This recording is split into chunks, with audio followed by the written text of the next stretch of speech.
Bonjour à tous et bienvenue à cette deuxième rencontre de formation sur les maladies cérébrovasculaires. Aujourd'hui, nous avons un lien direct de l'Université de Kinshasa, où se trouvent nos collègues pour la deuxième mission du groupe ISAFRIC. Maintenant, nous allons parler d'hémorragie cérébrale, de la physiopathologie au traitement. Le séminaire que nous allons voir a été enregistré par la docteure Anna Gardin de l'Université de Missy, que nous remercions pour sa contribution. Malheureusement, le docteur Anna ne sera pas présent au débat pour raisons professionnelles. Je donne la parole à Anne Falcou. Alors, bonjour à tous et merci d'être présents de nouveau aujourd'hui pour cette deuxième leçon sur les hémorragies cérébrales. Nous sommes directement, nous parlons depuis Kinshasa, depuis l'Université Unikin, le département de neurologie. Donc, je vais vous donner la parole au professeur. Allez, approchez-vous. On va vous accueillir. Bonjour, soyez les bienvenus et merci pour cette deuxième édition des webinaires sur les hémorragies. Et cette série de webinaires est en train de sceller les partenariats entre les départements de neurologie de l'université et l'université. Voilà, désolé pour les désagréments, on aurait dû suivre ça sur écran, mais la technique nous fausse compagnie. J'espère qu'avant la fin de cette réunion, nous serons à mesure de projeter. Merci.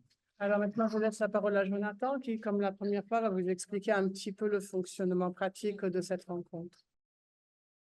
Oui, bonjour à toutes et à tous et bienvenue une fois de plus à ce deuxième rendez-vous des webinaires sur les pathologies neurovasculaires. Aujourd'hui, nous allons parler des hémorragies cérébrales. Alors, avant de commencer la présentation, je vais vous transmettre quelques informations techniques. Tel qu'indiqué, vous devez être à mesure d'écouter la présentation avec les haut-parleurs de votre ordinateur ou vous joindre directement par téléphone, mais par contre, votre micro sera désactivé. Pendant la présentation, vous pouvez nous envoyer déjà vos questions par message à partir de la section chat. Et une fois la présentation terminée, nous allons commencer à poser progressivement vos différentes questions.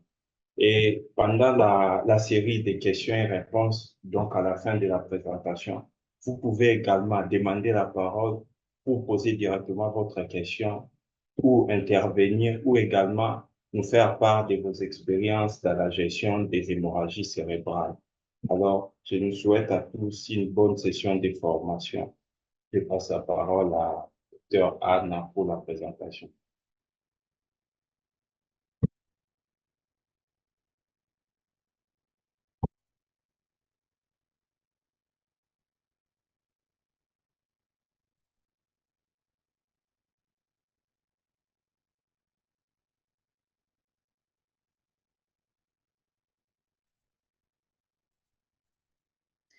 Bonjour à tout le monde. Je me présente, je m'appelle Anna Gardin. Je suis un interne de neurologie de l'Université de Messina en Italie. Et vraiment, je suis très contente d'être ici et de vous parler de l'hémorragie cérébrale. Je voudrais remercier le groupe ISA et surtout le groupe ISA Afrique pour la chance d'être ici avec vous. Aujourd'hui, nous parlerons de la classification des hémorragies cérébrales, de l'épidémiologie de l'hémorragie, la physiopathologie, la prise en charge du patient avec une hémorragie cérébrale et finalement les thérapies que nous faisons surtout en phase aiguë.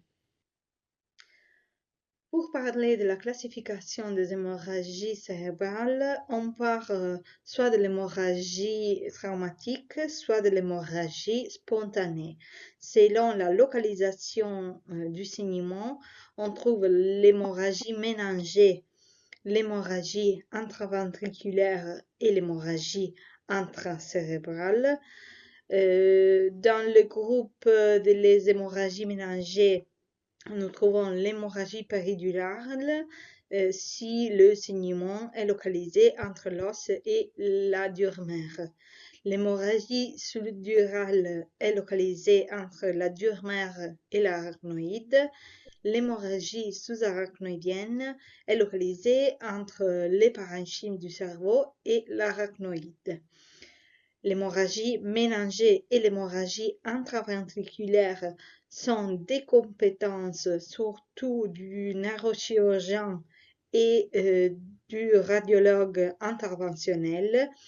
L'hémorragie intracérébrale est plutôt des compétences du neurologue qui s'occupe de ce type d'hémorragie.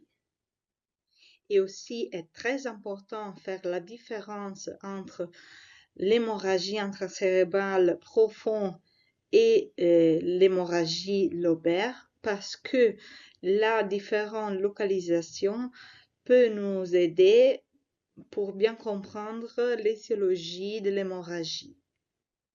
Les hémorragies intracérébrales de type profond sont des hémorragies qui sont localisées au niveau de structures de la substance grise profonde, donc notamment le noyau caudé, le noyau lenticulaire et le thalamus. Au contraire, les hémorragies intracérébrales de type lobaire sont localisées plus superficiellement, c'est-à-dire au niveau frontal, temporal et occipital. Concernant l'épidémiologie et en particulier l'incidence de l'hémorragie cérébrale, ici vous voyez une image qui représente l'incidence de l'hémorragie cérébrale au niveau mondial et l'Afrique subsaharienne est la région avec une incidence la plus élevée seulement après l'Asie. Les graphiques que je vous montre ici sont extraits sur le site de la World Stroke Organization et ici vous pouvez choisir l'état qui vous intéresse et les maladies qui vous intéressent. Moi j'ai choisi l'hémorragie intracérébrale qui est montrée à gauche et l'AVC ischémique à droite dans la République démocratique du Congo. Et comme vous pouvez voir, en 2021, l'incidence de nouveaux cas d'AVC ischémique est plus élevée par rapport à l'hémorragie intracérébrale. Par contre, sur le plan de la mortalité, en 2021, nous trouvons un nombre de décès liés à l'hémorragie intracérébrale qui sont 2 fois plus élevés par rapport à l'AVC ischémique. Donc, l'hémorragie cérébrale est une pathologie avec un taux de mortalité très, très élevé.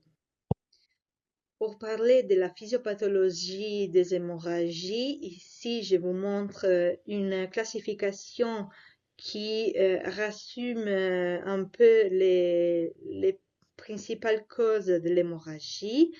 Bien évidemment, la plus fréquente est l'hypertension artérielle qui cause le 35% des hémorragies. Ensuite, l'angiopathie amyloïde qui est liée aux 20% des hémorragies. Le 14% des hémorragies sont en cours de traitement, surtout anticoagulants. Et nous avons aussi des lésions vasculaires structurelles et des maladies systémiques qui peut augmenter les risques de saignement au niveau de parenchyme du cerveau. En particulier, j'aime beaucoup cette classification parce que pour chaque étiologie, pour chaque cause, nous avons un risque de mortalité qui est différent. Donc, par exemple, pour les lésions vasculaires structurelles qui saignent, le risque de mortalité n'est pas très élevé et sont représentés par la ligne bleue. Et au contraire, les saignements qui sont liés à la thérapie anticoagulante, donc la ligne verte, montrent un risque de mortalité pour le patient qui est très important. Concernant l'hypertension artérielle, qui est la première cause des hémorragies cérébrales, il faut bien dire que l'hypertension artérielle affecte les artères, notamment au niveau des yeux, des reins et du cerveau. Les artères au niveau cérébral qui sont touchées par l'hypertension artérielle sont surtout les artères perforantes, qui sont des artères présentes sur chaque tronc artériel, donc c'est-à-dire l'artère cérébrale moyenne et le tronc basilaire, avec une essence à 90 degrés, un nombre et un calibre variables, avec le rôle de perfuser les territoires profonds et avec comme particularité de ne pas avoir d'anastomose. L'hypertension artérielle peut avoir deux types de manifestations cliniques. Un, c'est le cadre ischémique avec un épaississement de la paroi du vaisseau et une restriction luminale qui réduit le flux sanguin cérébral et qui peut donner soit une ischémie chronique, soit une ischémie aiguë, avec comme résultat au niveau radiologique de infarctus lacunaire. De l'autre côté, nous avons la manifestation de type hémorragique avec une lésion de la paroi et la formation de microanévrismes qui montrent un risque très élevé de rupture et qui peut donner un saignement soit de type microscopique, soit une hémorragie macroscopique.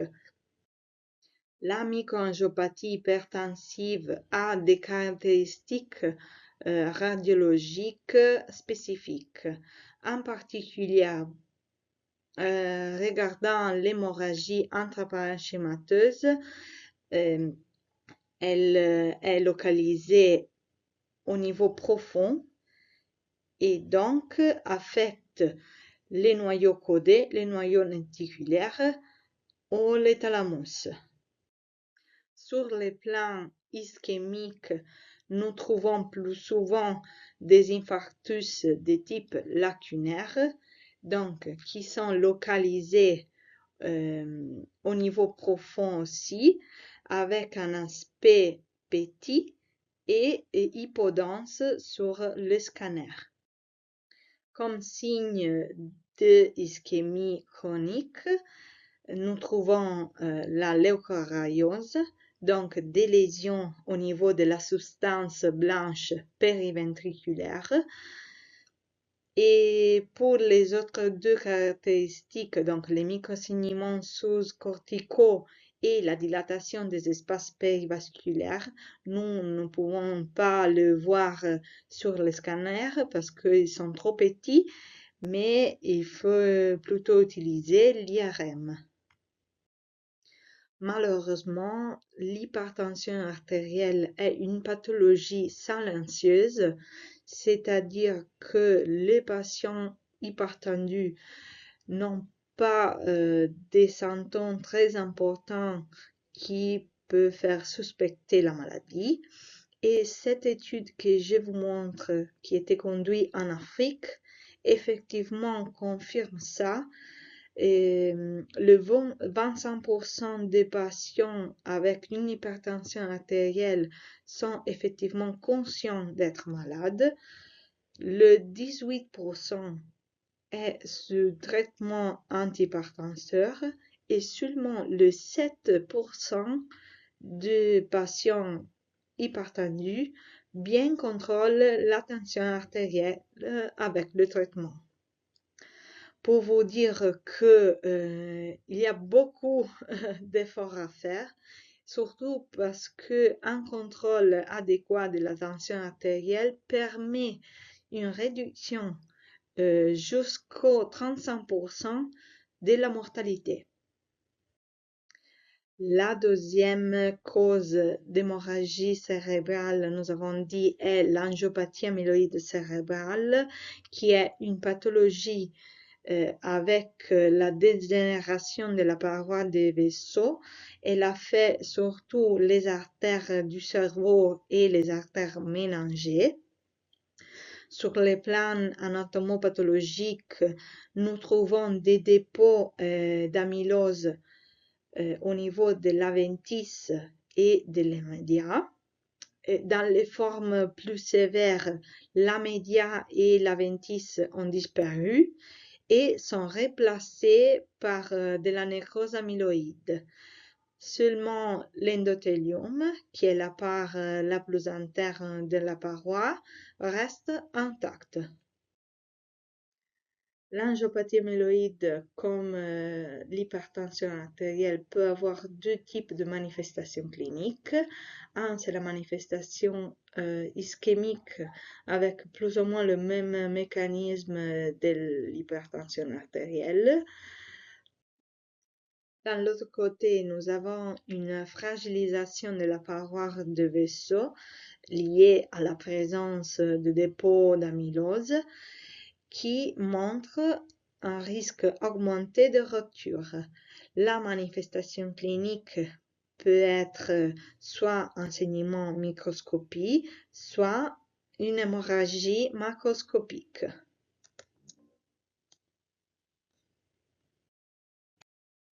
La microangiopathie amyloïde, comme la microangiopathie hypertensive, a des caractéristiques spécifiques au niveau radiologique.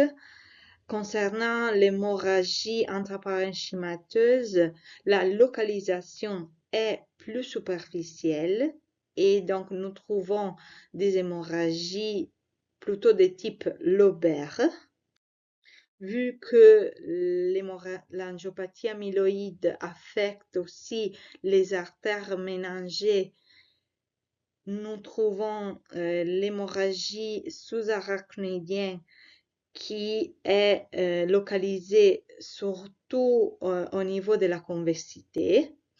Par contre, les microblides, qui encore une fois sont plus superficiels par rapport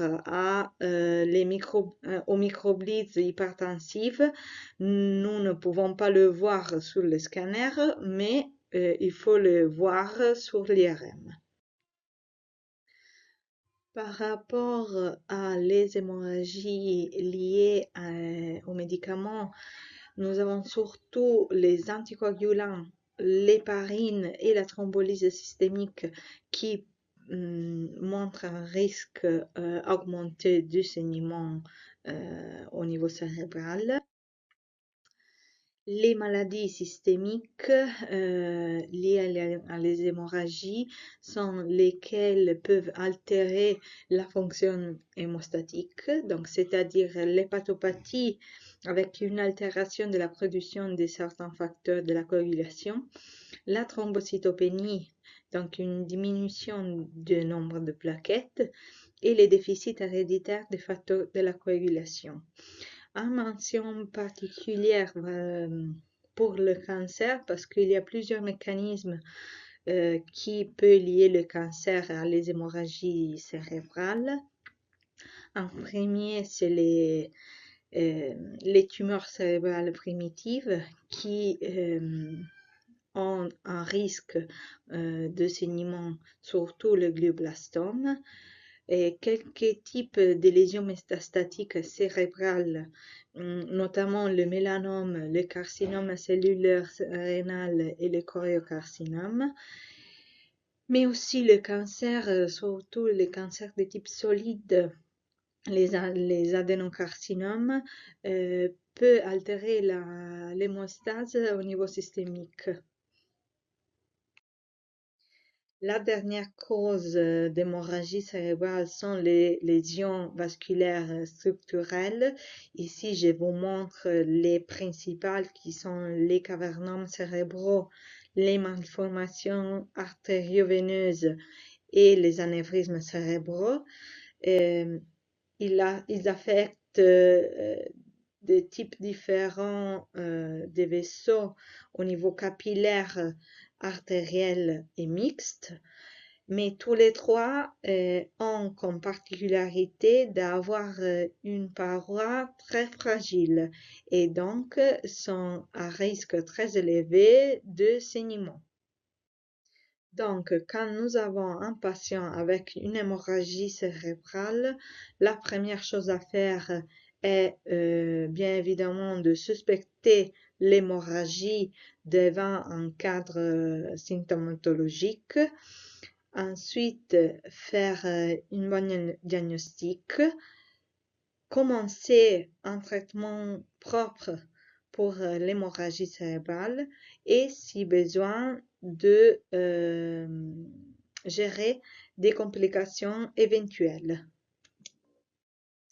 La symptomatologie spécifique de l'hémorragie cérébrale n'existe pas, malheureusement, parce que tous les patients avec une symptomatologie neurologique aiguë peuvent avoir soit l'AVC ischémique, soit l'hémorragie cérébrale.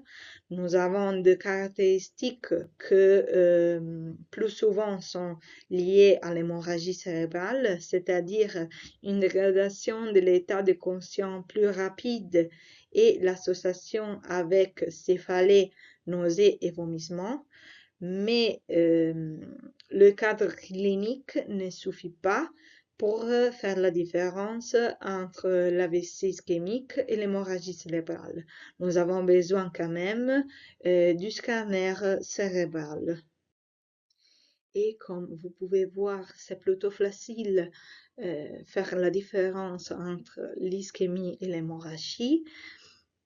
L'hémorragie, nous la pouvons voir sur l'image à gauche.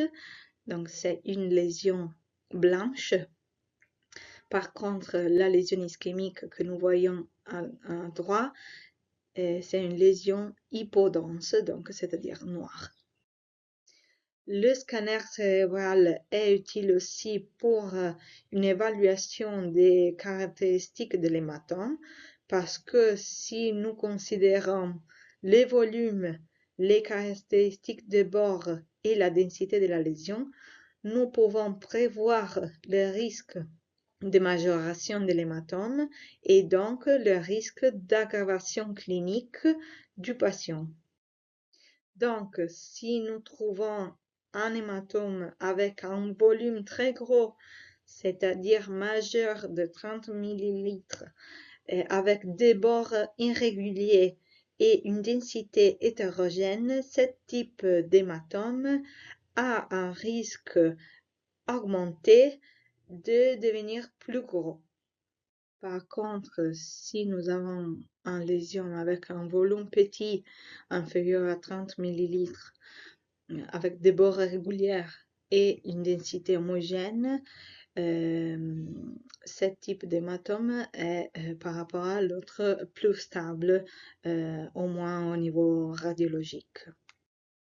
L'angioscanner cérébral, donc un scanner avec l'injection de produits de contraste, nous aide pour la recherche de certains types de causes d'hémorragie cérébrale, notamment les lésions vasculaires structurelles, comme ici. À gauche, nous avons un scanner sans injection et à droite, après l'injection de produits de contraste, qui montre la présence probablement d'une malformation artério-veineuse. L'injection de contraste est aussi utile dans le contexte d'un suspicion de néoplasie et de présence de métastases au niveau cérébral. L'échographie transcrânienne, on peut l'utiliser surtout sur le plan de la surveillance pour bien contrôler le shift de la ligne médiane et les variations de taille de l'hématome. Mais malheureusement, ce n'est pas une méthode que nous pouvons utiliser pour le diagnostic parce que l'échographie transcrânienne a des limites très importantes. En fait, il y a quelques patients qui n'ont pas une fenêtre temporale permissive et donc qui nous permet de faire l'échographie transcrânienne. L'échographie est un examen qui est très dépendante à l'opérateur qui l'a fait et surtout les petites lésions au niveau cérébral ne sont pas visibles par l'échographie. Donc, quand nous avons fait une diagnostic d'hémorragie cérébrale, la première chose à faire, c'est de hospitaliser le patient dans une unité neurovasculaire parce que comme les AVC ischémiques, aussi pour les patients avec l'hémorragie, l'hospitalisation dans un contexte d'unité neurovasculaire permet de réduire le risque de mortalité et d'handicap. Ensuite, la deuxième chose très importante, c'est de baisser la tension artérielle et nous avons besoin vraiment d'introduire un traitement très agressif et très rapidement. C'est-à-dire que l'objectif tensionnel doit être inférieur à 140 mm de mercure et il faut l'obtenir entre 1 heure. Et cet objectif, c'est indépendant de l'étiologie. Après, si nous considérons l'étiologie de l'hémorragie et nous la trouvons, nous pouvons réfléchir sur des autres traitements. Par exemple, si le patient est sous thérapie anticoagulant, nous pouvons faire une réversion en fonction de l'anticoagulant pris. Et un autre exemple, si nous trouvons un patient avec la confirmation de la présence de lésions vasculaires structurelles, nous pouvons appeler le neurochirurgien et discuter avec lui sur la conduite à tenir. Les dernières indications par l'European Stroke Organization par rapport à la gestion de la tension artérielle chez les patients avec un AVC ischémique et une hémorragie cérébrale, malheureusement, ne sont pas très riches. La seule chose qu'on a ajoutée par rapport à la thérapie antihypertensive, c'est de tenir en considération la présence ou pas de dysphagie. En fait, si nous avons un patient avec des troubles de la déglutition, il faut choisir des antihypertenseurs intraveineuses comme la nicardipine et l'urapidil qui sont capables de baisser la tension très rapidement. Au contraire, si nous avons un patient qui est capable d'avaler et avec une tension artérielle qui n'a pas besoin d'être baissée en manière agressive, on peut choisir des antihypertenseurs oraux comme le perindopril et l'amlodipine. La réversion de thérapie anticoagulant est possible si le patient est sous héparine, antivitamine K et anticoagulant oraux direct. Par rapport à l'héparine, la plus réversible, c'est l'héparine non fractionnée.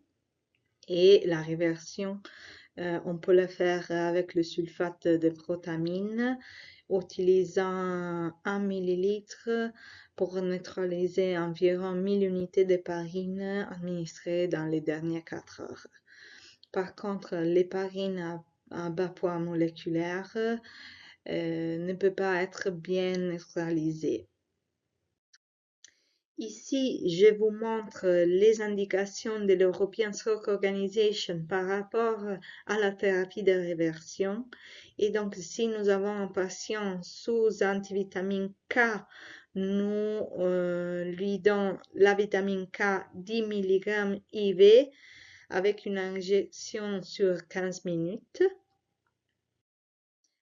Ensuite, selon l'INR, nous lui donnons le concentré des complexes prothrombiques humains avec un dosage différent selon l'INR sur le bilan biologique. Pour les patients sous anticoagulants oraux directs, nous avons des traitements spécifiques, notamment pour apixaban et rivaroxaban. Le traitement s'appelle Andexanet alpha. Pour dabigatran, nous avons l'idarucizumab. Mais seulement pour vous dire que si il n'y a pas la disponibilité de traitements spécifiques pour apixaban et rivaroxaban, on peut choisir aussi le concentré des complexes prothrombiques humains, donc le même que nous utilisons pour l'antivitamine K, mais avec un dosage un peu différent. Nous sommes à la fin de cet webinaire. Je voudrais vous remercier encore une fois pour votre attention et je vous laisse à la discussion avec les docteurs Falcou et Mabiala. Merci encore et à bientôt.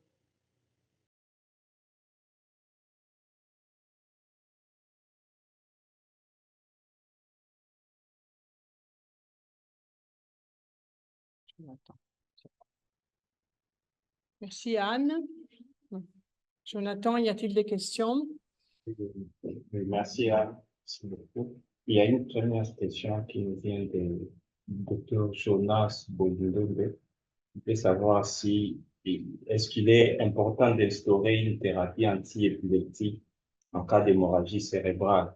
Est-ce qu'il faut traiter la première crise, parce que souvent dans la symptomatologie, il y a aussi une crise épileptique qui accompagne des manifestations d'une hémorragie cérébrale. S'il faut traiter cette première crise, ou faut-il instaurer une thérapie anti-épileptique?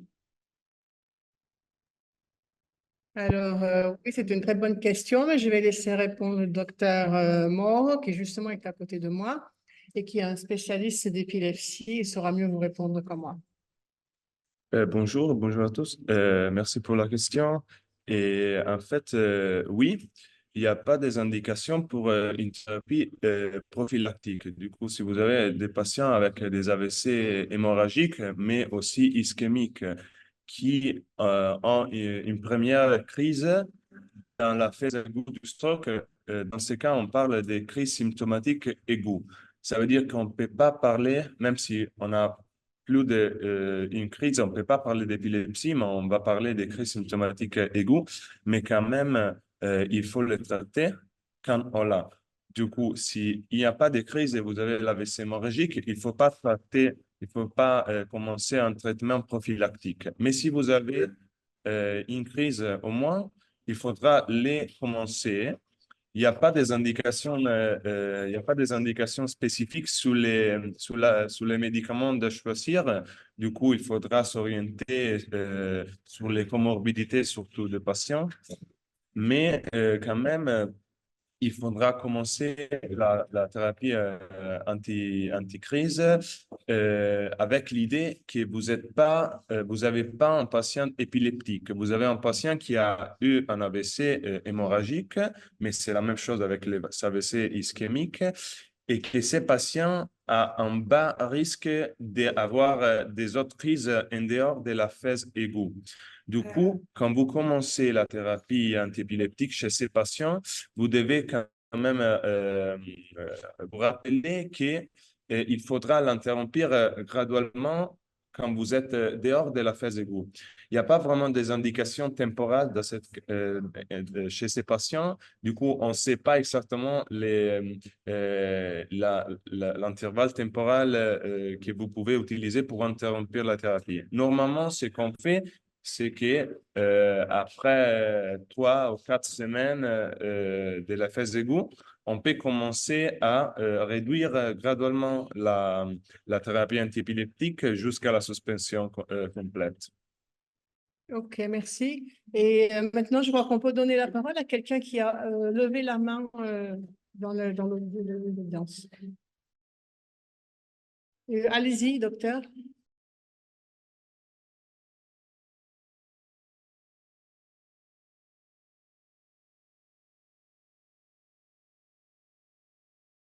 Allez-y, vous pouvez parler, docteur Jonas.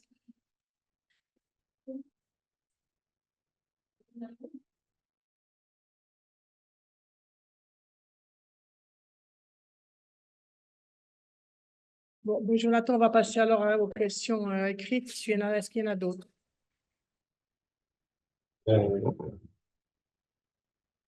Je pense que le docteur Jonas a directement posé sa question.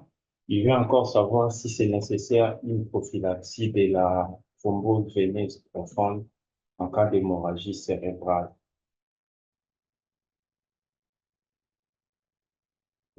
Et oui, c'est tout à fait c'est nécessaire, mais on ne peut pas commencer tout de suite, évidemment.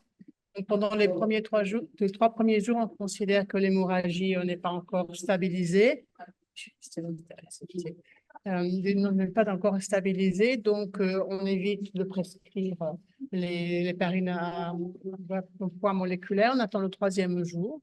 C'est ce que disaient les recommandations internationales. Donc, au bout de 3 jours, on peut commencer le traitement sans tenir compte de les dimensions de l'hémorragie. On peut commencer le traitement avec de l'enoxaparine, 0,4 ml par jour sous-cutané. Il faut, c'est pas qu'on peut, c'est qu'il faut commencer. Question suivante. La question suivante nous vient du docteur Michael Kassongo. Il veut savoir si, en cas d'une hypertension artérielle réfractaire aux anticalciques injectables, quelles sont les molécules de choix accessibles qui peuvent être combinées pour baisser la tension artérielle, surtout dans un contexte, dans notre contexte de pays à faible des ressources et faible des revenus, où on n'a pas accès à tous les médicaments. Y a-t-il une combinaison ou d'autres molécules de choix qu'on peut associer aux antipathiques? Ça, c'est un piège, Mike, hein, on en a parlé hier. Donc, en fait, les médicaments que vous avez, on a vu que c'est la nicardipine, du moins ici au Congo, je ne sais pas dans les autres pays, la nicardipine et la clonidine. Et ce qu'on fait, si l'hypertension est récalcitrante, nous, on essaie aussi de commencer le plus tôt possible le traitement par voie orale.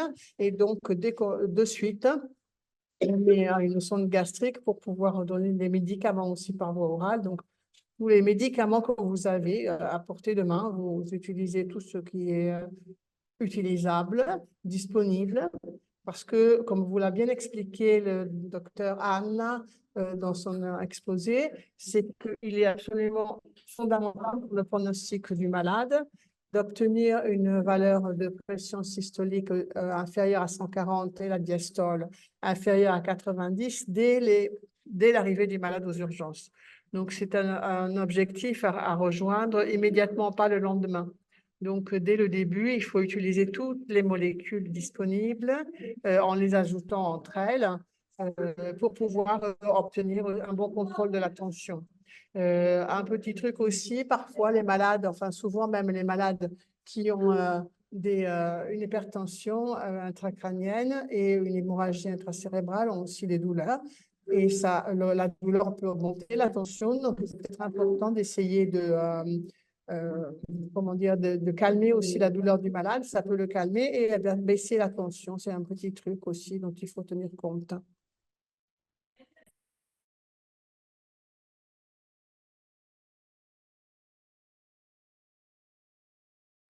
Jonathan, les questions? Oui, la question suivante est de savoir si, en cas d'une microangiopathie, le docteur Anna a dit qu'il faut, les scanners n'est pas trop bénéfique.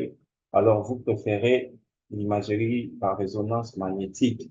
Lui veut savoir si, pour cette contre-indication du scanner, Et en cas d'imagerie par résonance magnétique, qu'est-ce qu'on aura comme image pour mettre en place les diagnostics de l'hémorragie cérébrale?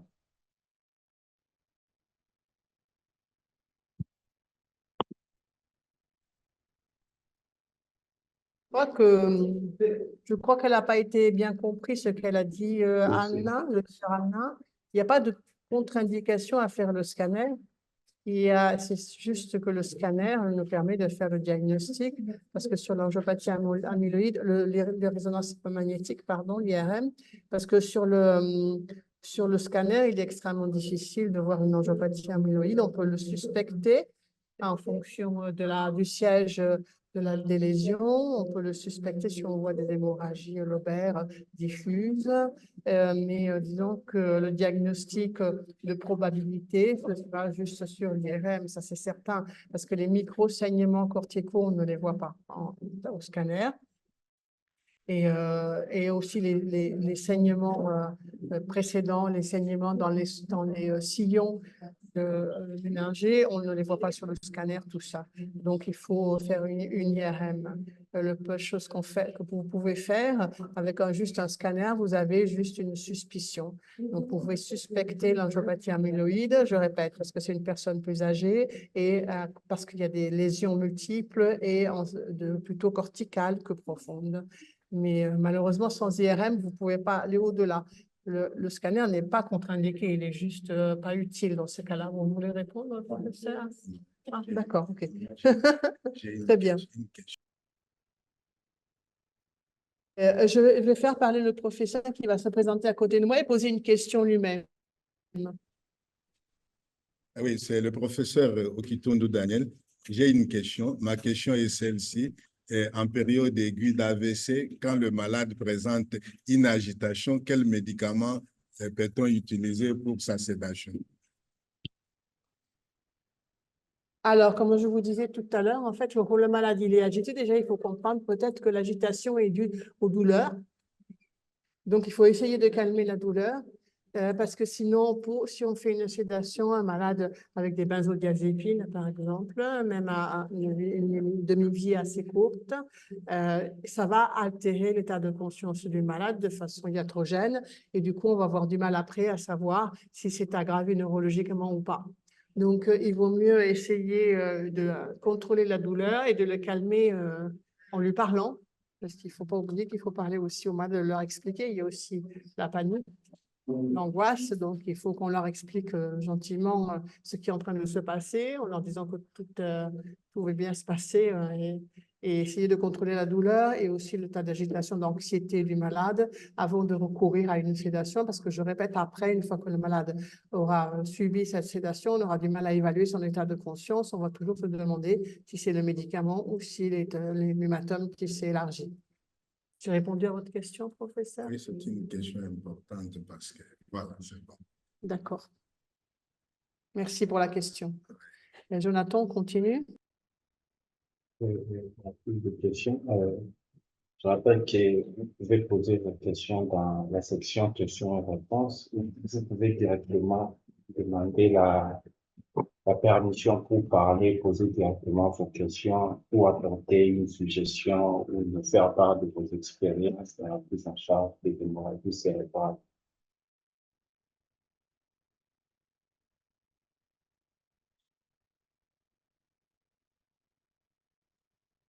Donc, il n'y a pas d'autres questions, Jonathan, c'est ça que tu disais? Non, il y a pas pour le moment pas d'autres questions. Ah, ok, d'accord. Je vais demander ici dans la salle.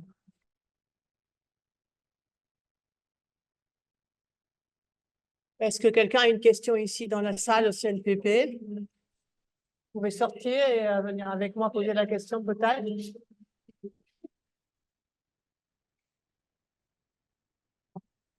Sinon, s'il n'y a pas de questions, tu veux montrer une question?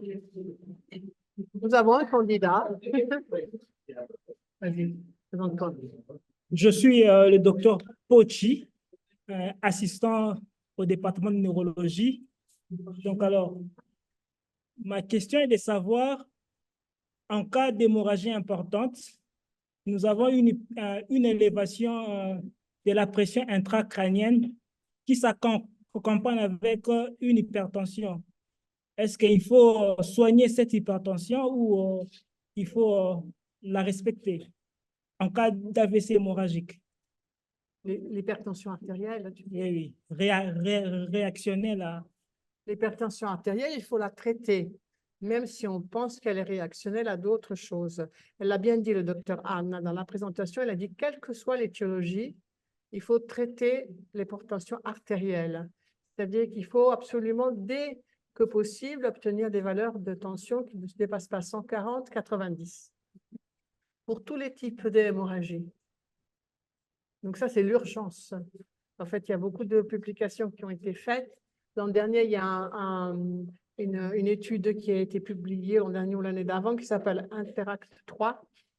Vous pouvez le retrouver en ligne et qui explique bien ça et qui a démontré que le fait d'obtenir des valeurs de pression bas tout de suite et de les maintenir, c'est de ne pas faire ça monte et ça descend, le yo-yo là, que ça reste bas, la tension, de bien la contrôler, ça empêche le malade de mourir et ça diminue aussi le degré de handicap lié à son hémorragie cérébrale. Donc, c'est extrêmement important. C'est pour ça que nous, on insiste aussi, en étant ici, sur le fait d'ouvrir des unités neurovasculaires, parce que le traitement intensif de la tension, de la glycémie, tout ça, c'est ça qui va sauver la vie du malade. Donc, c'est très, très important. Ce n'est pas un truc comme ça en plus. C'est le traitement de l'hémorragie cérébrale. D'accord? J'ai répondu? Oui, mais il y a un petit... Un quoi? Bon, je disais, on ne craint pas une ischémie. On ne crée pas une ischémie, non. Si l'hypertension est réactionnelle et quand on diminue, on peut avoir une hypoperfusion cérébrale qui peut Non, parce qu'il n'y a pas d'occlusion artérielle. Il n'y a pas d'occlusion artérielle, donc tu ne peux pas avoir. Ce n'est pas le même mécanisme de l'ischémie cérébrale. Il n'y a pas d'occlusion artérielle. Donc, si tu abaisses la pression, ça ne va pas provoquer de dégâts. La preuve, les études l'ont démontré. Tu vois, donc ce que tu dis, c'est pour l'ischémie cérébrale. Alors ça, c'est exactement, en fait, c'est exactement le contraire dans les deux maladies. Pour l'ischémie cérébrale, comme tu dis, il faut respecter la réaction hypertensive parce que c'est une réaction physiologique qui est faite pour compenser le manque de sang, disons, à l'intérieur du cerveau et qui aide à maintenir la pénombre ischémique le plus longtemps possible. Mais par contre, pour l'hémorragie, il n'y a pas besoin de ça. Au contraire, c'est exactement le contraire. D'accord? Merci pour la question. Vas-y, nous avons une autre question. Je dirais le professeur. Vas-y. Merci, professeur, pour la parole. Docteur Kangula, médecin au département de neuropsychiatrie. Ma question est la suivante. Il y a certains patients qui ont fait des AVC qui présentent 3 mois après des troubles de contrôle sphinctérien. Alors, ma question est la suivante. Comment faut-il les prendre en charge? Alors là, vous me posez une colle. Des problèmes de contrôle sphinctérien liés à leur hémorragie? Oui, plus qu'à l'ischémie. 3 mois après les AVC, il y a certains qui ont présenté les troubles sphinctériens.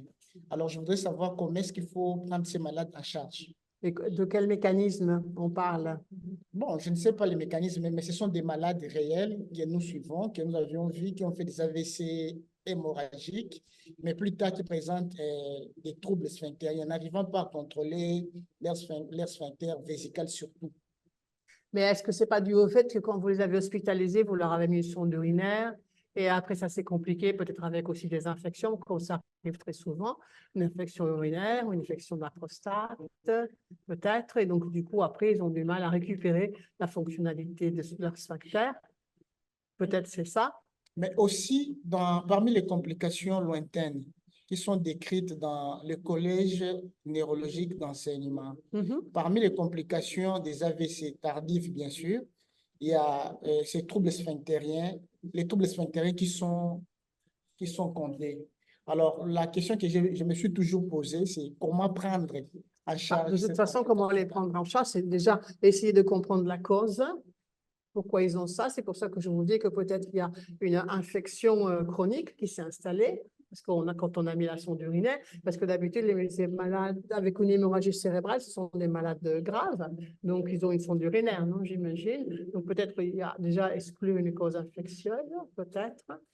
Et puis après, c'est de comprendre le mécanisme. Je ne vois pas pourquoi l'hémorragie, plus qu'une ischémie, devrait provoquer ce genre de choses, mais pourquoi pas. Et si on n'arrive pas à comprendre, sinon, c'est de la rééducation avec la gymnastique du plancher pelvien, comme les femmes enceintes. C'est ça. De rien. Une question? Oui, à place parce que c'est plus simple. On a une autre question. Oui, merci, ce docteur Tekabileba. Je voulais poser la question qui se dit souvent dans des livres. En cas de l'AVC, on parle de brain is time. Alors, le temps qu'il faut donc pour récupérer le neurone qui a subi de nécrose, est-ce que c'est comment? Qu'est-ce que vous pouvez nous dire? Time is brain, d'habitude, c'est utilisé pour l'ischémie cérébrale, pas pour l'hémorragie. Ça a été utilisé quand on a commencé à comprendre qu'on pouvait faire des thrombolises et des thrombectomies et que donc on avait besoin de savoir quels étaient les intervalles de temps utiles pour pouvoir appliquer ce traitement en ayant des bénéfices. Donc, c'est pour ça que ça s'appelle Time is brain. Mais on pourrait aussi l'utiliser pour l'hémorragie cérébrale parce que c'est une urgence, tout autant que l'ischémie, même plus que l'ischémie, parce que c'est la mortalité liée à l'hémorragie cérébrale est plus élevée que la mortalité liée à l'ischémie cérébrale. Donc, c'est une vraie urgence médicale. Et comme je vous le disais, la gestion en phase aiguë de l'hypertension est essentielle. On sait que la plupart des hématomes continuent à saigner pendant les 3 premières heures à partir des premiers symptômes. Donc, il faut intervenir le plus possible pour essayer le plus rapidement possible, pour essayer de bloquer le saignement en cours. Et la meilleure technique, donc, c'est de baisser la tension artérielle. Donc, plus on est rapide, meilleur sera le pronostic. Si on arrive 3 jours après, disons que les jeux sont faits, parce qu'au bout de 3 jours, comme je vous le disais par rapport à la prévention des thromboses, des thrombophlébite, le saignement s'est arrêté et donc on n'a plus grand-chose à faire. On n'a qu'à gérer les complications de l'hémorragie. Et ça vous remercie. Je vous en prie.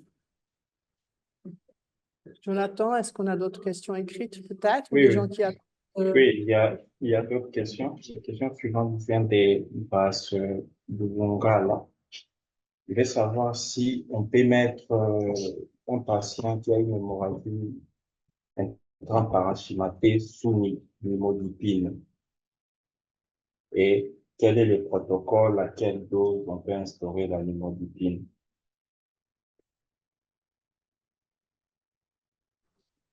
La nimodipine, pourquoi faire? C'est ça ma question. La réponse sera non, parce que je ne sais pas à quoi ça sert. En cas d'hémorragie intraparaschimatée, s'il est important d'instaurer des antispasmodiques ou des vasodilatateurs qui bloquent l'entrée du calcium dans les cellules des vaisseaux sanguins. La Et nimodipine, c'est favoriser le Nimotor. Oui, je sais, mais c'est en cas d'hémorragie méningée, pas pour l'hémorragie intraparenchymale. C'est pas pareil. Ce sont 2 maladies différentes. Et le but de la nimodipine dans le cas de l'hémorragie méningée, c'est d'éviter le vasospasme et donc les événements ischémiques successifs. Donc, ça n'a rien à voir, en fait. Okay. La question suivante nous vient de Trésor Maïbiofa. Je veux savoir si en cas d'AVC hémorragique avec inondation de 15 millilitres, quelle est la conduite à tenir? Je ne sais pas comment on fait pour mesurer les millilitres dans les inondations ventriculaires. La conduite à tenir est exactement la même que pour l'hémorragie sans inondation ventriculaire. Peut-être que le pronostic est même meilleur dans leur cas. Mais la seule chose risque qui peut se passer, c'est qu'il peut y avoir une dilatation des ventricules. Une hydrocéphalie aiguë peut se développer si le sang bloque la circulation du LCR. Donc, dans ce cas-là, c'est justement une des raisons pour lesquelles il faut bien contrôler les malades dans les unités neurovasculaires avec les hémorragies cérébrales parce qu'ils peuvent s'aggraver brutalement. Leur état de conscience peut s'aggraver brutalement. Donc, ça rejoint la question précédente. Voilà pourquoi il ne vaut mieux pas faire de sédation, par exemple, aussi. Et si on voit que ce malade, pour lequel on sait qu'il y a une inondation ventriculaire, à part la quantité de sang dans les ventricules que je ne saurais pas doser, que je ne saurais pas mesurer, mais dès qu'on sait qu'il y a ça et qu'il s'aggrave brutalement, il ne faut pas hésiter à faire immédiatement un scanner parce qu'il pourrait y avoir une hydrocéphalie aiguë et donc besoin d'une dérivation en urgence de la part du neurochirurgien.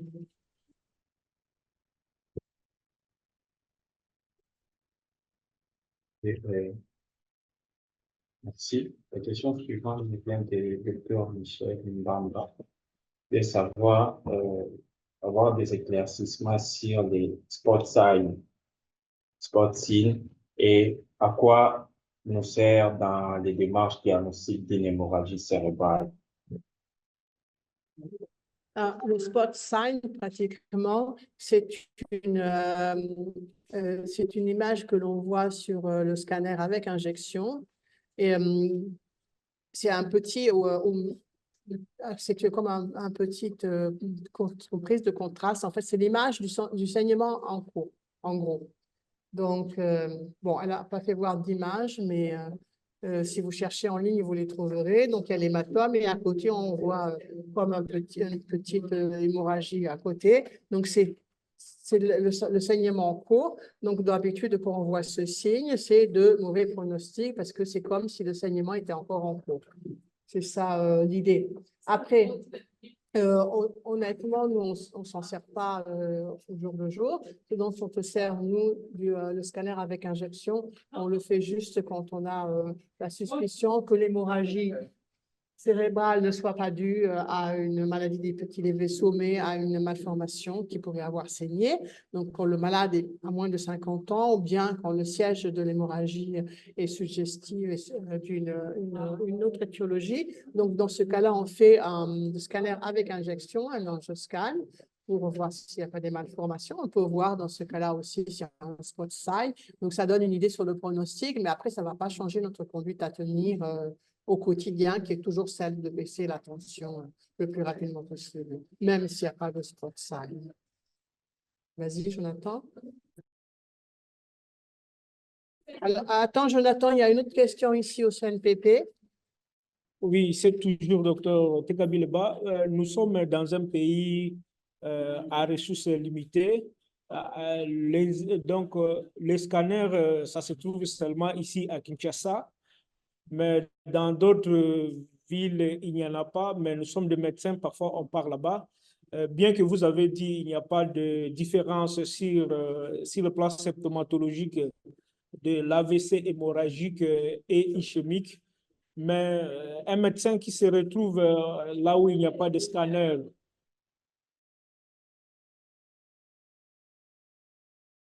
ce qu'il peut faire devant une suspicion d'AVC. Une question plus facile. Et je ne sais pas. Je ne sais pas quoi répondre parce que, comme je l'avais déjà dit la première fois, et je le répète, les scores qui ont été inventés pour essayer de distinguer ischémie et hémorragie n'ont pas une sensibilité, spécificité de 100%, ni suffisamment élevée pour être fiable. Même nous, parfois, on essaie de dire, avant qu'on voit le malade, on se dit, ah, celui-là, il va être hémorragique, celui-là, il va être ischémique. Ben, après, 9 fois sur 10, on se trompe.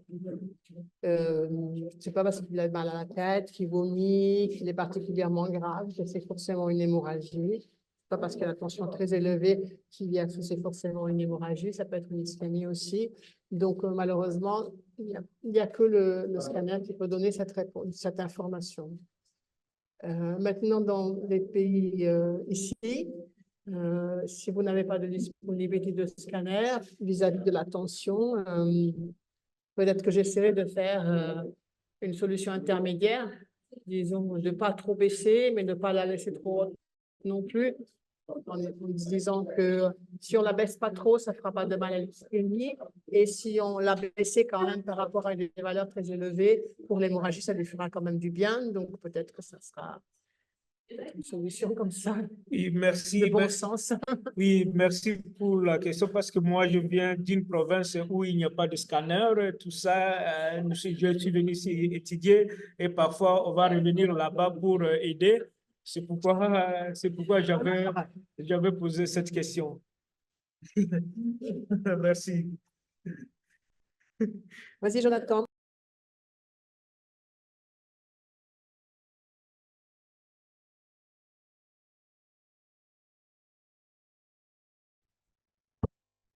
La question suivante nous vient des docteurs Junior Mateka. Je veux savoir, une prise en charge, savoir une prise en charge détaillée d'un infarctus hémorragique.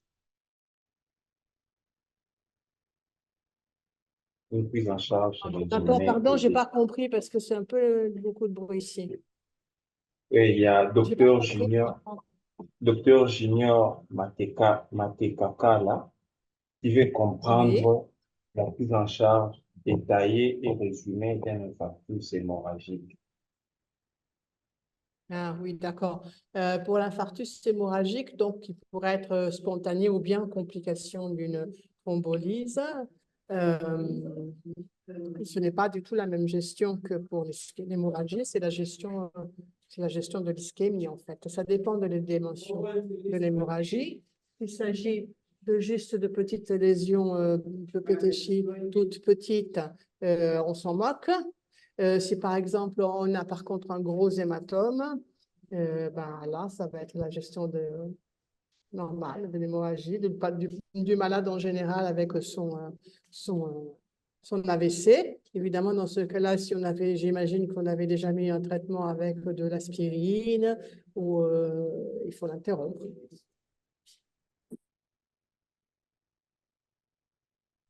Oui, la question suivante, toujours docteur Junior Matekaka là, il veut savoir, dans les cas d'un AVC hémorragique, le remplissage vasculaire massif est-il dangereux ou non? Le remplissage vasculaire massif, je ne vois pas ce que ça veut dire. Disons que le remplissage vasculaire, il faut évidemment le faire, il faut maintenir une bonne hydratation du malade et sans exagérer, mais comme pour l'ischémie, ça ne change pas, c'est-à-dire qu'il faut maintenir une bonne hydratation en faisant attention de ne pas surcharger, parce que si ce sont des malades qui ont des comorbidités cardiologiques, on risque de provoquer un œdème pulmonaire. Donc, par exemple, il faut faire attention à la quantité de liquide, ni trop peu, et en contrôlant avec évidemment la diurèse jour par jour, en contrôlant aussi l'état d'hydratation du malade et les muqueuses, en contrôlant enfin les examens de sang pour surveiller le sodium, le potassium, etc.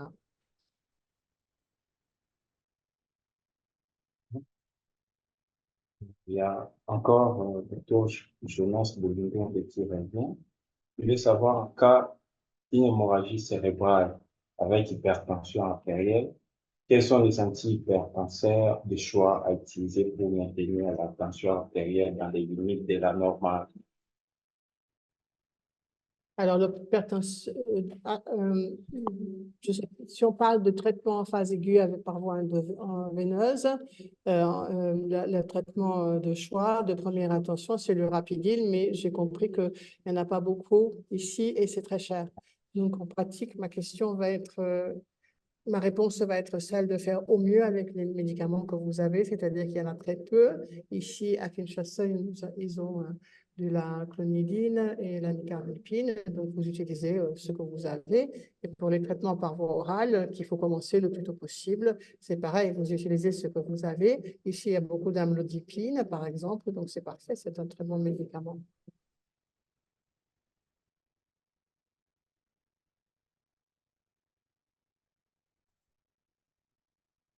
Il y a... Et Jonathan, je crois que tu as sauté une question. Hein? C'est ce que j'ai vérifié.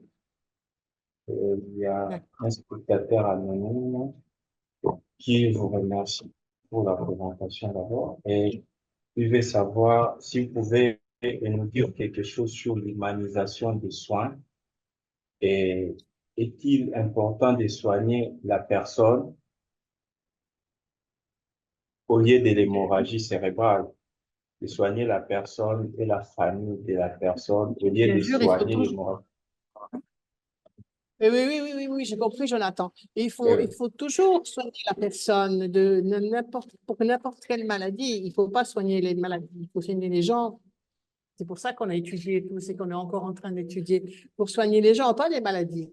Après, nous, on a des connaissances sur les maladies, on sait comment il faut se comporter, on a des recommandations, mais la première chose, c'est le malade. Donc, la première chose à faire, déjà, c'est parler au malade. C'est très, très important. Être proche de lui et savoir ce qu'il ressent et savoir aussi exactement ce qui s'est passé et obtenir aussi sa confiance parce que à partir du moment où vous aurez obtenu la confiance du malade et des gens qui l'accompagnent, ses chers, ses amis, sa famille, alors du coup, ils seront plus enclins à vous peut-être faire des confidences que sinon, si vous vous posez en tant que c'est moi le docteur et je sais tout, eh ben, ils vont être intimidés ou bien ils n'auront pas trop envie de vous raconter leurs petites affaires et ça peut être très important parfois pour le diagnostic. Hein. Donc oui, en premier lieu, c'est toujours le malade, quoi qu'il en soit. J'ai quelqu'un à côté de moi qui vous pose une question. Oui, bonjour madame professeure. En fait, c'est simplement une question. Je voudrais avoir votre avis sur l'usage des corticoïdes dans les hématomes parenchymateux. Pourquoi? Parce que nous avons trouvé une tendance généralisée ici au Congo et particulièrement au CNPP que les jeunes médecins ont tendance à donner dans les hématomes intraparenchymateux, un édème associé à l'hématome. Quel est votre avis? Puisque nous, dans les Stroke Unity, où on a été formés en Europe, l'usage des corticoïdes est proscrit. Donc, j'aimerais votre avis pour que nos jeunes médecins ici, à Kinshasa, particulièrement au CNPP, par rapport à l'usage des corticoïdes dans les hématomes intraparenchymateux. C'est le professeur Tarsis Loseke, neurologue, qui pose la question. Alors, ne vous inquiétez pas, les neurochirurgiens pas en Europe aussi continuent à faire ça. Donc surtout pas de corticoïdes. Surtout pas de corticoïdes dans les malades avec une hémorragie cérébrale. Ça ne sert à rien. Et en plus, ça peut faire augmenter la tension. Donc, c'est absolument inutile. Et donc, ça peut être même dangereux. Mais ce que je conseille alors à vos étudiants, à vos assistants, c'est d'aller lire un peu la littérature internationale. Il y a des recommandations, il y a des études qui sont faites qui démontrent clairement ce que vous êtes en train de dire. Donc, il ne faut absolument pas prescrire de cortisone aux malades avec une hémorragie cérébrale. Maintenant, je vais laisser rentrer Manuela, Il y a une dernière question. Une dernière question. Attends, Jonathan, attends, il y a des gens qui veulent parler en direct. Professeur, professeur, allez-y, vous pouvez parler.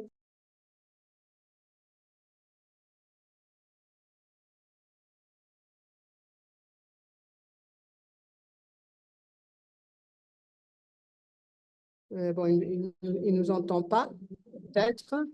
Le docteur Harris Boulou, vous voulez poser votre question? Oui. Merci beaucoup. Je suis trop débrouillé.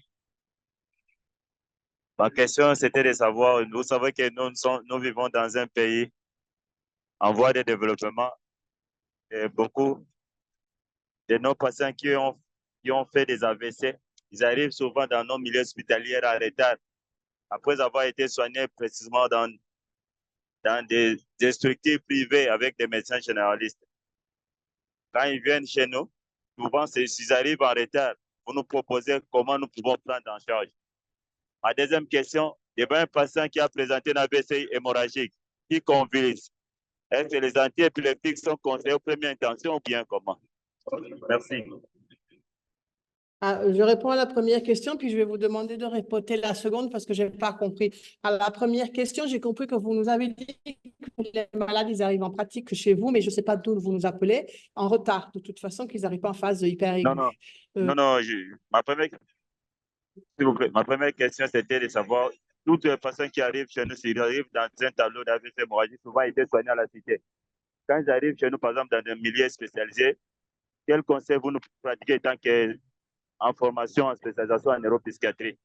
Comment on peut commencer la prise en charge? Ma deuxième question, devant un patient qui a fait hémorragie, il a fait un AVC hémorragique. Vous nous conseillez qui a convulsé, vous nous conseillez de se mettre directement des antiépileptiques ou comment? Quelle aptitude nous pouvons prendre? Merci.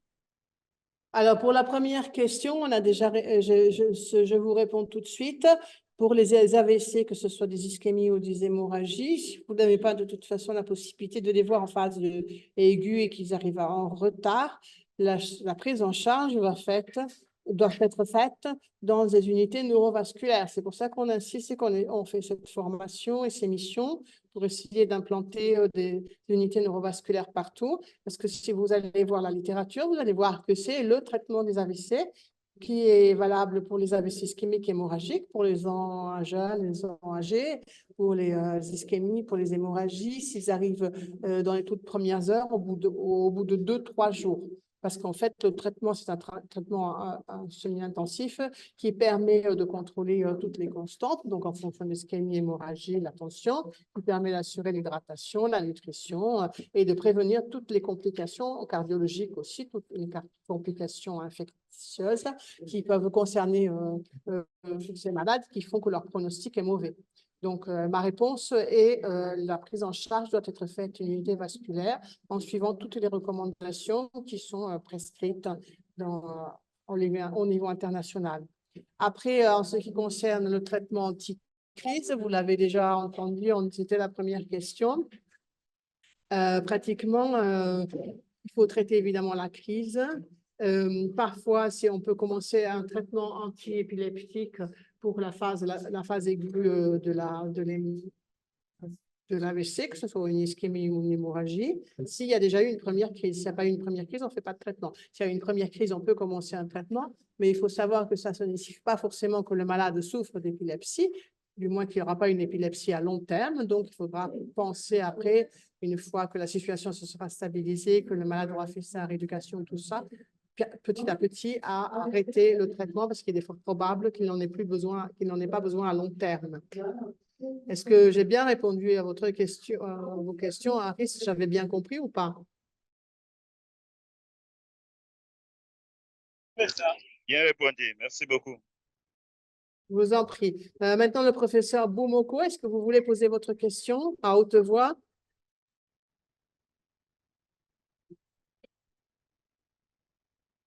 Il faut mettre le volume parce qu'on ne vous entend pas.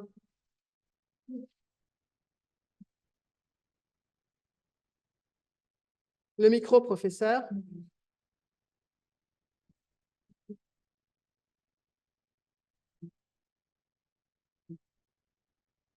On n'entend pas. Donc, on va continuer peut-être les questions dans les questions écrites, Jonathan. Il y en a d'autres encore. Hein. Oui, certainement. D'autres. Et la question suivante, c'est la question du docteur Ama Kabouya, qui veut connaître l'intérêt des visages de l'acétylcholine qu'il trouve ça en cas d'un AVC. Aucun intérêt, c'est inutile. Oui, j'ai une question à côté de moi. Ah, voilà, professeur Vizial, essayez-vous. Je voulais dire ceci, que cette question, la dernière question en rapport avec l'épilepsie, oui, la dernière question en rapport avec l'épilepsie pouvait constituer une transition vers la présentation sur les AVC et épilepsie qui était prévue. Si on peut Il n'est pas en ligne, c'est pas prévu en ligne. Ok, ok, ok. C'est juste pour vous. D'accord. D'accord. Alors, Jonathan, il y a une autre question écrite ou pas? Vas-y.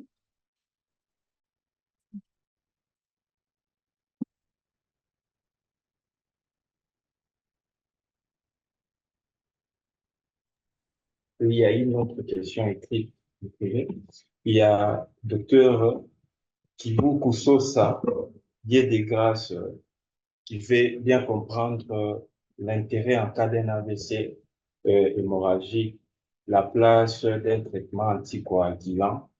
Faut-il utiliser directement des héparines ou les antiagrégants tout en sachant les risques liés à l'usage de ces médicaments, les risques de l'aggravation de l'hémorragie? Dans quel cas, Jonathan, il pensait, je veux dire, à long terme, après avoir eu une hémorragie? C'est ça la question? Oui, après un AVC hémorragique, c'est quoi l'intérêt d'un traitement anticoagulant? D'accord. Alors, le fait d'avoir eu un AVC hémorragique n'empêche pas qu'on peut avoir effectivement besoin d'antiagrégants ou d'anticoagulants après. Alors là, pour le coup, les recommandations ne sont pas très claires actuellement. Disons que le bon sens fait que selon l'importance du traitement anticoagulant et antiagrégant, on essaie d'évaluer les deux plateaux de la balance, donc le risque par rapport à l'hémorragie. Si le traitement antiagrégant ou anticoagulant est extrêmement important, on essaie de l'introduire assez rapidement. Par exemple, un malade qui a eu une hémorragie en prenant des anticoagulantes parce qu'il a une valve artificielle, j'ai la parole me manque. Bref, il a besoin d'anticoagulants. Bon, il va falloir essayer de les remettre le plus rapidement possible. Donc là, on va voir. Bon, évidemment, on va attendre au moins 2 semaines quand même. On va voir en fonction de la dimension de l'hématome. On vérifie avec le scanner si c'est bien réabsorbé ou pas et on essaie de le réintroduire le plus rapidement possible. S'il n'y a pas autant d'urgence que ça à réintroduire le traitement anticoagulant, d'habitude, moi, ce que je fais, c'est que je refais des scanners jusqu'à ce qu'on ne voit plus la trace de sang et alors on peut recommencer aspirine ou bien les anticoagulants quand c'est nécessaire. Après? Après, il y a la question suivante, c'est celle de savoir, en cas toujours d'une hémorragie cérébrale, dans nos pays, dans nos contextes de pays à faibles ressources, où on n'a pas accès à l'IRM, est-ce qu'on peut juste se contenter d'un scanner cérébral et bien prendre en charge nos patients où il faut ajouter d'autres bilans?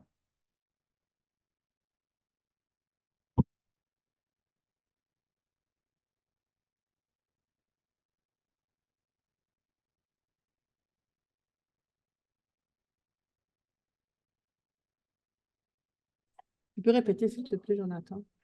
La question suivante, c'est de savoir dans nos contextes de pays à faible revenu, à faible ressources, où la majorité de la population n'a pas accès aussi à un scanner cérébral et aussi, surtout, n'a pas accès à l'IRM. Est-ce qu'on peut se contenter seulement d'un scanner cérébral pour bien prendre en charge nos patients en cas d'une hémorragie cérébrale? Bien sûr, ça suffit. On fait le scanner, on voit que c'est une hémorragie et on applique tout ce qu'on vient de dire pour le traitement. Donc, ça suffit, oui, ça suffit, le scanner. C'est déjà beaucoup. Après, on peut faire plus sophistiqué avec l'IRM, mais le scanner, ça suffit pour commencer le traitement dont je vous ai parlé. Donc, contrôle de l'hypertension, contrôle de la glycémie, prévenir les complications liées aux AVC. Et tout ça, vous pouvez le mettre en application juste avec un scanner qui vous dit que c'est une hémorragie cérébrale. Après, on peut avoir besoin parfois de l'IRM, mais disons que c'est dans des cas peut-être plus particuliers. De toute façon, ça ne vous empêche pas de commencer ce traitement-là. Ce n'est pas nécessaire. On peut très bien travailler avec un simple scanner. Et la deuxième sous-question sur base de la symptomatologie, les débuts des symptômes, les antécédents du patient? Est-ce que cliniquement, on peut déjà arriver à distinguer une hémorragie cérébrale et un AVC ischémique? Non, je l'ai dit, je le répète, c'est impossible. J'ai une question ici. Attends, Jonathan, il n'y a qu'une question ici. Oui, le professeur Loseke à nouveau. En fait, je suis un peu les questions qui sont posées. Je voudrais dire aux jeunes assistants que nous avons connu une époque héroïque en Europe dans les années 70, 80, où le scanner n'était pas encore répandu même en Europe. Il y avait des hémorragies et il y avait des AVC ischémiques. Mais ce qui nous intéressait le plus, c'est la clinique. Donc, il faut bien connaître sa clinique pour faire le diagnostic ou poser le diagnostic. Je donne l'exemple de l'hémorragie sous-arachnoïdienne. Tu as un anévrisme ou une pathologie autre comme l'encéphalopathie convulsive. Donc, ces pathologies-là, c'est le flair clinique qui vous oriente d'abord. C'est pour ça que nous insistons ici chez nous que vous devriez, les jeunes assistants et les médecins généralistes, devaient avoir des maîtrises relativement approfondies de la clinique d'abord. Quand vous avez la clinique, vous avez déjà posé le diagnostic à 50%. C'est vrai que l'imagerie actuellement est venue nous aider et surtout améliorer notre façon de prendre les patients en charge. Mais le plus important, c'est la clinique, parce que 50% de la prise en charge et des diagnostics est posée par la clinique. Et tout ce qui est, par exemple, de l'hémorragie sous-arachnoïdienne due aux anévrismes, vous savez que actuellement, avec l'IRM, nous pouvons avoir des indications de faire l'embolisation, qui est une technique de traitement moins invasif que la chirurgie que l'on pratiquait dans le temps. Donc, il y a beaucoup de choses à faire, mais j'insiste sur la clinique qui peut permettre même de faire le diagnostic différentiel entre une hémorragie méningée et un AVC ischémique. En gros, c'est ce que je voulais faire comme commentaire. Mais l'hémorragie méningée, ce n'est pas l'hémorragie intraparenchymal. Donc, effectivement, dans ce cas-là, la clinique est complètement différente. Et tout à fait. On est d'accord. Nous sommes d'accord que c'est différent. Mais la clinique vous permet de vous donner certaines indications. Oui, pas entre AVC hémorragique et AVC ischémique. Entre hémorragie méningée et autre chose. L'hémorragie méningée, c'est un céphalée, en coup brutal, etc. L'AVC, c'est une hémiplégie, c'est différent. Oui, tout à fait. Une hémiplégie brutale. Voilà. Sans signe méningé. Il y a d'autres questions écrites, Jonathan? En ligne, oralement, il n'y a plus de questions. Est-ce qu'il y a des questions écrites, Jonathan? La question suivante est celle de savoir, c'est un patient avec fibrillation auriculaire sous anticoagulant et présentant une hémorragie cérébrale. Quelle est la conduite à tenir?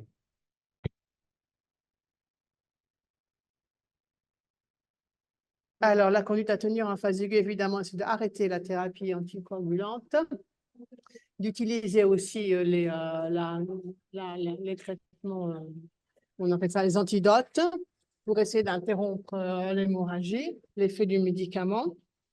Donc, il y a un antidote qui est disponible pour Pradaxa et des antidotes qui sont disponibles aussi pour les 3 autres anticoagulants.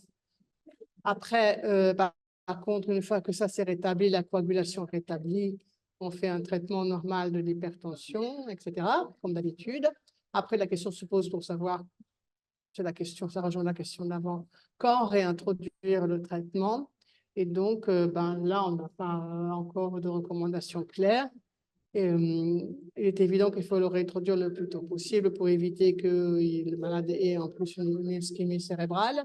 Donc, dans ce cas-là, ce qu'on fait, c'est en fonction du volume de l'hématome et de l'évolution clinique du malade, on essaie de comprendre, et avec un scanner, de comprendre quand la quantité de sang qui reste encore dans le cerveau est minime et pour pouvoir recommencer le traitement anticoagulant oral. Le docteur a parlé de la fibrillation ventriculaire ou auriculaire associée, je crois. Mais il y a un traitement spécifique à ça. S'il s'agit d'une fibrillation ventriculaire, les cardiologues ont tendance à utiliser les bêta-bloquants. Mais j'aimerais savoir si, dans le cas d'hématome ou d'hémorragie, c'est encore indiqué les bêta-bloquants. Ici, le traitement est relativement complexe. Oui, non, mais ça, c'est autre chose. C'est pour contrôler le rythme, la vélocité la vitesse cardiaque. Mais oui, là, on peut utiliser des bêta-bloquants, il n'y a pas de souci. Pour contrôler le rythme du cœur, oui, on utilise des bêta-bloquants aussi. S'il n'y a plus de questions, Jonathan, on va s'arrêter là. Il y a plus de questions. C'était la dernière question. Jonathan? Il n'y a plus de questions. C'était la dernière question. Le dernier rapidement, parce qu'il faut qu'on s'arrête. Non, il y a plus de questions. Ah, ok, d'accord, je n'avais pas compris. Alors, est-ce que tu peux nous donner le prochain rendez-vous de nos séminaires en ligne, s'il te plaît, Jonathan? C'est quand?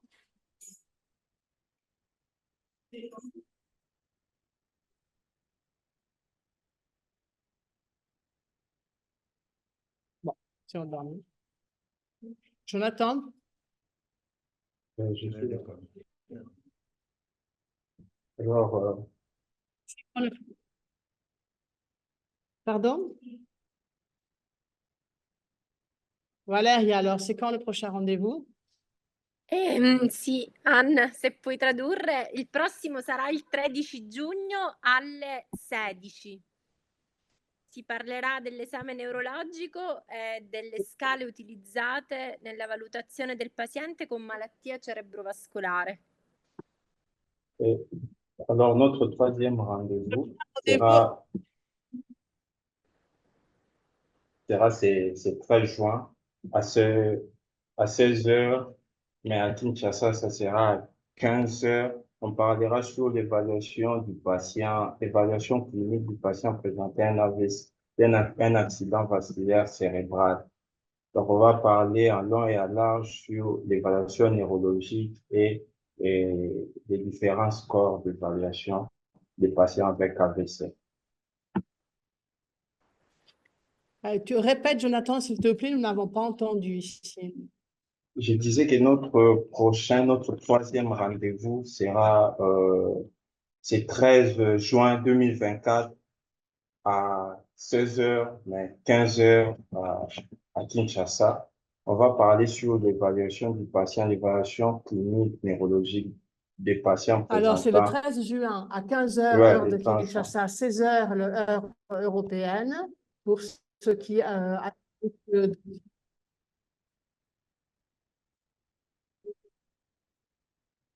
écoutent depuis d'autres pays que le Congo. Et on va parler de l'examen neurologique et des utilisations des échelles neurologiques pour évaluer les diagnostics. Voilà. Donc, en attendant, merci à tous de nous avoir suivis et d'avoir toléré tous nos bruits et nos problèmes de connexion, mais parce que nous étions en direct de Kinshasa. Merci à tous. On va vous envoyer l'enregistrement de la conférence et on va vous faire part de la suite du programme. Bon après-midi à tous. Merci d'avoir répondu présent.